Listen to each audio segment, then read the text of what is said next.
नमस्कार, मैं फ़र्रुख हैदर हूँ और मेरे साथ हैं मनीषा झा। क्राइम तक में आपका स्वागत है। आज हम डिस्कस करने जा रहे हैं दिल्ली में खुलने जा रहे साइबर थानों के ऊपर।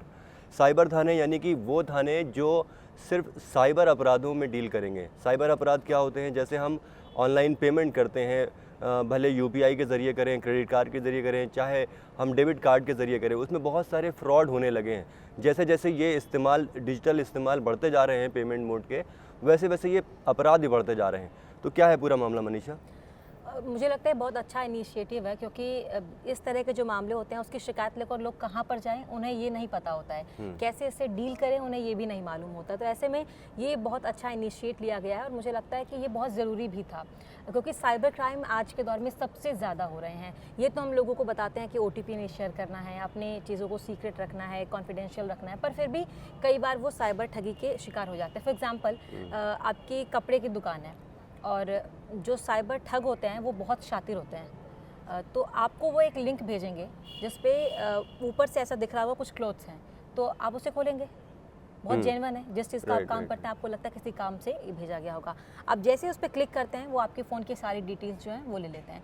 तो अलग अलग तरीके साइबर क्राइम के जो हैं वो अब ढूंढ निकाले गए हैं और ऐसे में लोग सबसे ज़्यादा इससे परेशान हो जाते हैं। हम पहले देखा था लोग चोरी डकैती और फ़ोन छिन जाते थे, इस तरह के मामले, लेकिन अब तो घर बैठे आप शांति से बैठे हैं और आपको पता भी नहीं कि आपके अकाउंट से पैसे निकले जा रहे हैं। ये ज़्यादातर उन लोगों के साथ हो रहे हैं जो या तो बुज़ुर्ग हैं या तो जिनकी पढ़ाई कम है, जो इन चीज़ों को कम समझ पाते हैं।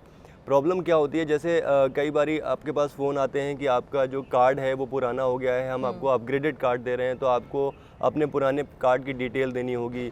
उसमें क्या वो डिटेल लेते लेते वो आपका जो आपका पासवर्ड है वो भी ले लेते हैं और कार्ड की बाकी डिटेल जैसे एक्सपायरी कब है, एक्सपायरी का ईयर कब है, वो ले लेते हैं। इसके अलावा एक जो बहुत कॉमन फ्रॉड देखा गया है मनीषा, वो देखा गया है कि जैसे जब हम ऑनलाइन शॉपिंग करते हैं या फिर जब हम कुछ ऑनलाइन सामान बेचते या ख़रीदते हैं, फ़र्ज़ कीजिए जैसे हम OLX की बात करें, मेरे साथ भी एक बड़ा अच्छा वाक़या हुआ जो मुझे लगता है दर्शकों को जानना चाहिए।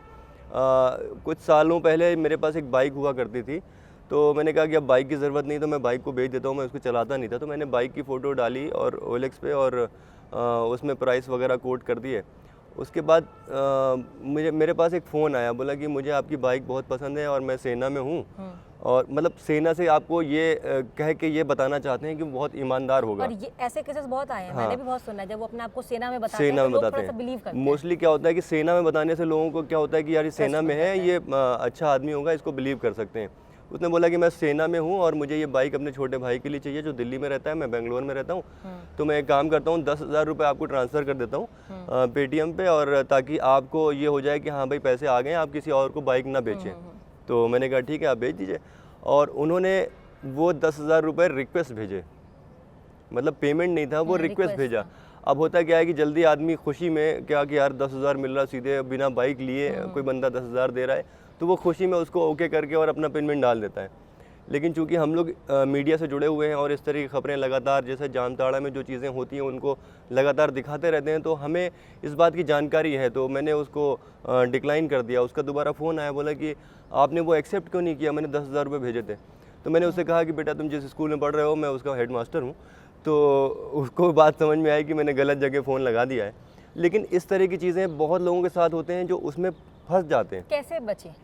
हाँ, तो सवाल ये है कि जब आप अपना पिन कोड डालने जा रहे हैं हर चीज़ का, जैसे आप UPI हो गया या फिर कोई भी आप ट्रांजैक्शन करते हैं, कोई सामान खरीदते हैं या बेचते हैं, तो उसमें अगर आपसे वो बैंक आपका पिन कोड पूछता है, मतलब अगर आपने पिन कोड डाला और उसके बाद ही ये ट्रांजैक्शन शुरू होता है। कई बार OTP भी आता है, तो आप अगर फ़ोन पे किसी के साथ हैं तो उसको OTP शेयर ना करें और पिन कोड डालने से पहले सारा कैलकुलेशन लगा लें कि ये पैसा आने वाला है कि जाने वाला है, इसमें कोई फ्रॉड हो रहा है कि नहीं हो रहा है।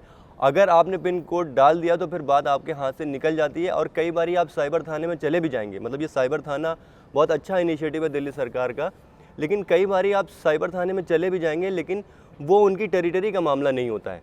जैसे अब आप दिल्ली में रहती हैं और आपको कोई फ़ोन करके आपके साथ फ्रॉड करता है, लेकिन वो फ्रॉड करने वाला यहाँ पे नहीं बल्कि वो छत्तीसगढ़ या झारखंड में बैठा हुआ है, तो किसी भी पुलिस के लिए एक टेरिटरी का मामला आ जाता है। ये उनकी टेरिटरी का मामला नहीं है, वो वहाँ जा नहीं सकते, वहाँ एक्शन नहीं ले सकते। और कई बारी वो ऐसी जगहों पे होते हैं जिनको ट्रेस कर पाना बहुत मुश्किल है, उनके जो सिम कार्ड होते हैं वो फर्जी नामों से होते हैं, उनकी लोकेशन फर्जी होती है वो और बहुत ज़्यादा अब तो वो इतने ज़्यादा टेक्नो सेवी हो गए हैं कि वो लोगों को हायर भी कर लेते हैं, मतलब अपनी काम के लिए इतना पैसा वो बना चुके हैं इस फ्रॉड के ज़रिए से कि वो लोगों को हायर भी कर देते हैं। तो आप लोगों को सलाह ये है कि जब भी आप फ़ोन पे किसी से अपनी डिटेल शेयर कर रहे हो, पहले तो डिटेल शेयर ना करें, दूसरा OTP बिल्कुल शेयर ना करें, एक्सपायरी डेट या फिर जो आपका 3 डिजिट का नंबर आपके क्रेडिट कार्ड या डेबिट कार्ड के पीछे लिखा होता है उसको बिल्कुल शेयर ना करें, और अपना पिन नंबर डालने से पहले हमेशा सारी चीज़ें तोल मोल लें। मतलब मेरी ये सलाह है। आपके साथ कोई ऐसा एक्सपीरियंस रहा हो? बिल्कुल, क्योंकि ना देखिए ये बहुत ज़्यादा जो लोग जो हैं आजकल फ़ोन बहुत ज़्यादा इस्तेमाल करते हैं, बहुत ज़्यादा पढ़े लिखे नहीं हैं वो भी इस्तेमाल करते हैं, नेट बैंकिंग का इस्तेमाल करते हैं। ऐसे में हमेशा ये कहा जाता है कि आधी जानकारी बहुत खतरनाक होती है, तो जब हमें पूरी जानकारी नहीं होती किसी भी चीज़ को लेकर तो हम क्या, और ये देखिए ये भी एक बहुत बड़ा, मेरे को भी एग्जांपल याद आया, जब हम कोई ऐप डाउनलोड करते हैं तो हमें एग्री यस का ऑप्शन आता है। कई बार येस और नो का ऑप्शन होना चाहिए, लेकिन हमने देखा है जब भी हमें कुछ ऐसे टर्म एंड कंडीशन अगर हमें ओके करना होता है, नो का ऑप्शन नहीं आता है। आपने अगर कोई ऐप डाउनलोड किया हो, अगर आपके साथ कभी ऐसा हुआ हो, मेरे साथ तो ऐसा बहुत बार होता है क्योंकि नो का ऑप्शन ही नहीं आता, फिर मैं उसको पूरा ही डिक्लाइन कर देती हूँ, मैं नहीं करती। तो ऐसे में कुछ चीज़ें ऐसी होती है जब हम डाउनलोड करते हैं या फिर कोई ऐसे कोई लिंक होते हैं जिसको हम क्लिक करते हैं तो उस पर नो का ऑप्शन नहीं होता, तो मुझे लगता है उस पर भी हमें नहीं जाना चाहिए। मैं मनीषा ने बहुत अच्छी बात छेड़ी है, मैं आपको इसके बारे में बता देता हूँ। जब भी आप कोई ऐप डाउनलोड करते हैं तो वो पर्टिकुलर ऐप आपसे कुछ चीज़ों का एक्सेस मांगती है। फ़र्ज़ कीजिए आपने अगर कोई बैंक की ऐप डाउनलोड की है तो वो आपसे आपके मैसेज का एक्सेस मांगती है। क्यों? क्योंकि वो उससे OTP ले लेगी, आपसे आपके कॉन्टैक्ट का एक्सेस मांगती है, कई बारी आपसे आपकी गैलरी का भी एक्सेस मांगती है। लेकिन आपको ये तय करना है कि आप जिस ऐप को डाउनलोड कर रहे हैं उसकी रीच कहाँ तक है। मतलब अगर आप उसको मैसेज का एक्सेस दे रहे हैं तो समझ में आता है क्योंकि उसमें OTP आने होते हैं। आप अगर उसे कॉन्टैक्ट का मैसेज दे रहे हैं तो वो भी समझ में आता है, उसका एक्सेस देना भी समझ में आता है, क्योंकि कई बारी हम उस कॉन्टैक्ट के ज़रिए भी पैसे भेजते हैं।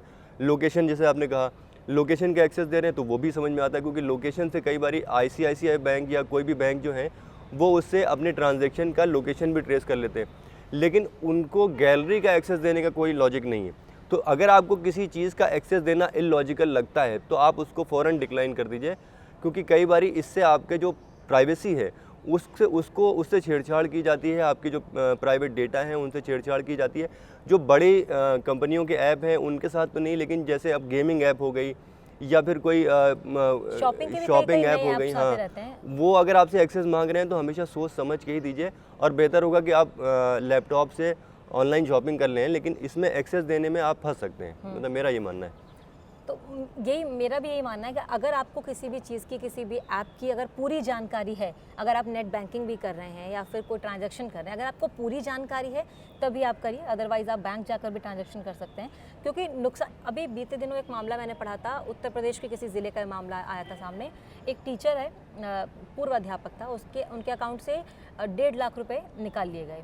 अब उन्होंने क्या किया, क्योंकि हम कई बार एड्स देखते हैं कि अगर इस तरह के आपके साथ मामले सामने आते हैं तो आप फ़ौरन कंप्लेन कर सकते हैं, तो उन्होंने फ़ौरन कंप्लेन किया। इसके लिए एक साइट भी है, मुझे अभी ध्यान नहीं आ रहा, उस पर उन्होंने फ़ौरन कंप्लेन किया। 8,000 रुपये निकल चुके थे, लेकिन जैसे उन्होंने कंप्लेन किया उनके अकाउंट को सीज़ कर दिया, तो सिर्फ 8,000 रुपये निकले, बाकी उनका अकाउंट सीज़ हो गया, तो उसके आगे का ट्रांजैक्शन नहीं हो पाया। तो अवेयरनेस और साथ साथ इंस्टेंट आप क्या रिएक्ट करते हैं बहुत इंपॉर्टेंट होता है। आपका आज मानिए ATM खो गया, नहीं मिल रहा है, आप सोचते इधर उधर रखा होगा, आप जब ये लापरवाही करते हैं ना तो उसका भी बहुत नतीजा एक चीज़ मैं आपको और बता दूं कि जब आप मोस्टली पैसे कहाँ से निकलते हैं, मोस्टली पैसे आपके बैंक अकाउंट से निकलते हैं, और हम बैंक अकाउंट की डिटेल अगर किसी को देते हैं और या फिर उसकी ऐप होती है तो बैंक की ऐप है तो उस पर हम थोड़ा बहुत विश्वास कर सकते हैं, क्योंकि वो बैंक की ऐप रिलायबल होती है। लेकिन अगर आप उससे किसी को ट्रांजैक्शन कर रहे हैं और आपको लगता है कि फ़र्ज़ी तरीके से कोई ट्रांजैक्शन हो गया है और आप फंस चुके हैं, तो आप फ़ौरन अपने मोबाइल ऐप पे जो बैंक की ऐप है उसको खोलिए, उसमें कार्ड को फ्रीज़ करने का एक ऑप्शन होता है, उसको जाके वहाँ जितनी जल्दी हो सके उसको फ्रीज़ कर दीजिए, तब आपके कुछ पैसे बच सकते हैं। और बाकी अगर आपकी किस्मत अच्छी रही तो वो पैसे पुलिस वाले रिकवर कर लेंगे, वरना मोस्टली केसेस में ऐसा होता है कि रिकवर नहीं होता है। एक और केस मनीषा मैं आपको यहाँ पे दर्शकों को बताना चाहूँगा कि बहुत सारे लोगों को ईमेल आते हैं कि हमारे पास, मैं इंग्लैंड में रहता हूँ और मेरे पास बहुत पैसे हैं, ना मेरा कोई बेटा है, ना मेरा कोई बेटी है, ना मेरे पति हैं या ना मेरी कोई पत्नी है, तो अब इतने पैसे हैं, मैं चाहता हूँ कि मैं इसे समाज सेवा में लगाऊँ और मुझे लगा कि आप एक अच्छे आदमी हैं तो मैं आपके ज़रिए से ये पैसा समाज सेवा में कराऊं या मैं आपको ये पैसा देना चाहता हूं, तो लोग बिना सोचे समझे कि कहाँ से ये कोई पैसा दे रहा है बहुत खुश हो जाते हैं। और उसमें अगला मैसेज आता है, अगला मेल आता है कि आप एक काम कीजिए, क्योंकि आपका अकाउंट सही है ये बताने के लिए आप मुझे कुछ डॉलर दे दीजिए, ताकि मुझे लग जाए कि हाँ ये अकाउंट सही है आपका। तो वो डॉलर भी 5-10 हज़ार रुपये होते हैं। तो कई बार लोग एक्साइटेड होकर कि यार इतना पैसा करोड़ों रुपए मिलने वाला है, तो 5,000 रुपये क्या है, 10,000 रुपये क्या है, तो वो जाके बैंक में उनके अकाउंट में जमा कराते हैं और वो विदेशी अकाउंट होते हैं, वहाँ पैसा चला जाता है। एक बार पैसा चला गया तो आपका बैंक भी उससे पैसा वापस नहीं ले सकता। पुलिस या फिर कोई भी जो साइबर थाने हैं वो उसमें कोई एक्शन नहीं ले सकते।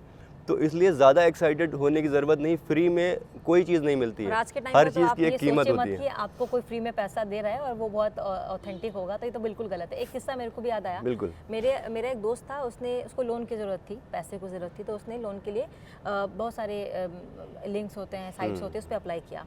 तो फ़ोन करके उससे बोला गया ठीक है आप, अच्छा देखिए पूरी साजिश होती है, एक अच्छा सा रोड मैप तैयार करते हैं कि किसी को शक ना हो। धीरे धीरे पहले आप अपना ये भेजिए, आप अपना पैन कार्ड भेजिए, आधार भेजिए, सब कुछ उसको।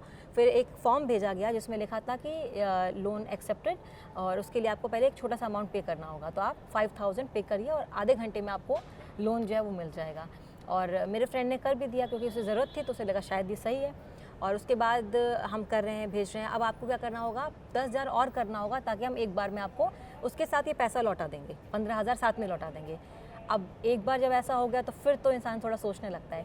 बहुत उसने कोशिश की कि वो 5,000 भी रिकवर हो, लेकिन नहीं हुआ। उसके बाद नंबर ब्लॉक कर दिया। आप किसी भी नंबर से कॉल करिए, कोई रिस्पॉन्स नहीं। तो क्योंकि वो नंबर वो फर्जी आईडी से लिए हुए नंबर भी होते हैं। आधार कार्ड भी भेजा था उस व्यक्ति ने, कोई साउथ का ही कोई आधार कार्ड भेजा था। देखिए आधार कार्ड के साथ फर्जी वाड़ा करना, और वो भी डिजिटल इमेज के साथ, यानी फ़ोटो के साथ, तो कोई भी कर सकता है। मतलब वो आपको छेड़छाड़ करना बहुत आसान है। तो कुल मिलाकर सतर्क रहना है। और अगर आपको पूरी जानकारी हर चीज़ की है तभी आप उस चीज़ में जाएं, अदरवाइज आप सेफ जोन में रहें। राइट। और अगर आपके साथ कभी कुछ ऐसा होता है तो आप सबसे पहले जो आपके साथ फ्रॉड होता है उसकी जानकारी पुलिस को दीजिए, और कोशिश कीजिए कि अगर आप उसे रोक सकते हैं, उसे थाम सकते हैं, यानी अपने कार्ड को ब्लॉक कर सकते हैं, तो वो कीजिए। और अगर आपको नहीं पता है, आपको लगता है कि आप बहुत ज़्यादा टेक्नो सेवी नहीं है और आप ये ब्लॉक नहीं कर सकते, तो फिर आपको वो ऐप यूज़ करने की ज़रूरत भी नहीं है, क्योंकि वो ख़तरनाक हो सकता है। अगर आपके पास वो ऐप है तो आपको सीखना ही होगा कि वो कैसे ब्लॉक होता है, तभी आप चाहते हैं आपका नुकसान ना हो तो। क्योंकि ये बहुत ज़्यादा साइबर क्राइम इस टाइम पर बहुत ज़्यादा बढ़ गया है। और ये दिल्ली के लोगों के लिए खैर खुशखबरी है कि अब थाने खुल रहे हैं जहाँ पर वो अपनी कंप्लेन कर सकते हैं। लेकिन ये नौबत ही ना है कि आपको कंप्लेन करना पड़ा, पहले सतर्क रहें, वो ज़्यादा अच्छा होगा। तो आज के लिए बस इतना ही। हम कल फिर आएंगे एक नए टॉपिक के साथ। तब तक के लिए नमस्कार।